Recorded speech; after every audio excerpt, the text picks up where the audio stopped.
Hello again. In this video, we're going to look at the project Smart Fan. So if the temperature gets too hot, can we turn the fan on? So we have an input, the temperature sensor, gauging the temperature in our environment, and an output, a fan, which is just a small DC motor with a little rubber fan attached to it.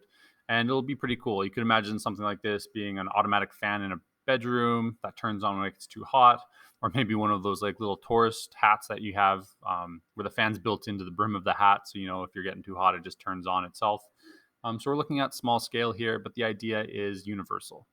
So the smart fan, what do we need to do? What do we need to know? Again, remember, every program has a start and a forever loop.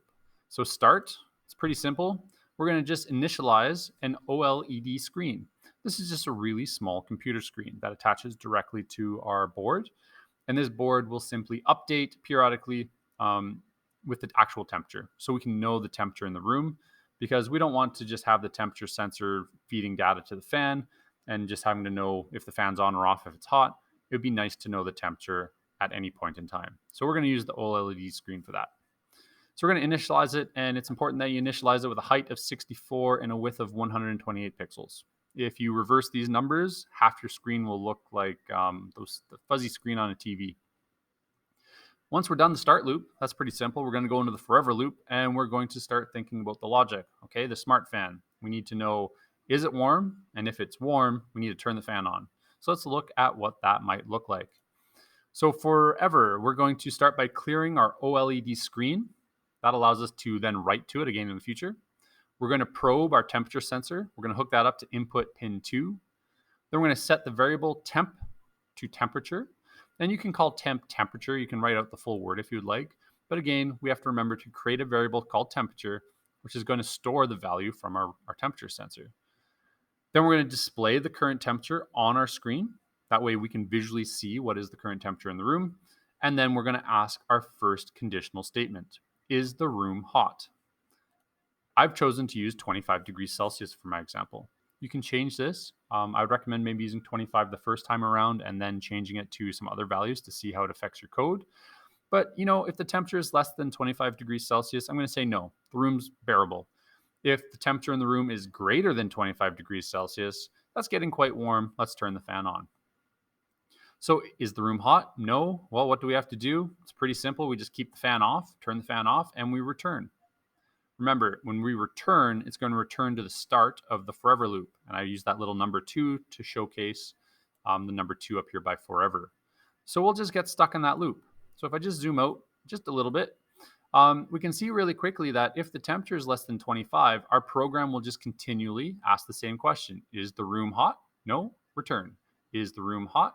No, return. And it just keeps going and going and going. And in that time, it's always clearing the OLED screen, setting a temperature value, and displaying it. But it's never changing its output state. It's just stuck. However, at some point, if you were to heat up the temperature sensor by holding it or holding it over a heater vent or holding it in the sunlight, it might reach a temperature greater than 25 degrees Celsius, at which point we want to turn the fan on. So what does that look like? Well, we're going to sound the buzzer to notify the user, just to give an audible feedback. That's another output, and we're going to do that on pin 0. That way, if your fingers are in the way of the fan or your body's in the way of the fan, it gives you a chance to move. Ideally, in a real world situation, you'd have a little bit of a delay there. But in our case, we're dealing with a very small DC motor fan, so we can just turn the fan on right after making the sound. That'll be an output on pin 1.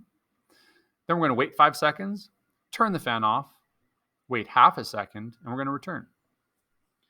We want to exit this statement. We don't want to just have our fan turn on and then stay on forever. We need to get back to that question. Is the room too hot, or is the sensor too hot? So by doing this, we turn the fan on for 5 seconds. It gives the DC motor time to ramp up, go up to full speed. Then we turn it off and we wait half a second. That gives it a little time to cool down before we return back up to the top of our loop. So I'll zoom out a little bit. So we return back up to the top of our loop, and then we ask the question again, is the room hot? By giving that half a second delay at the end, it gives the DC motor time to turn off and time for us to go through here.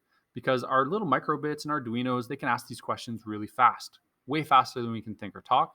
So it's important to put little delays in here and there. So in a nutshell, this one's a pretty simple project. Again, we're looking at computational thinking by watching this video. We start by our OLED screen, then we enter our program loop. We're asking a single question, a single conditional, is the room hot? and then having 2 statements of return back to the forever loop.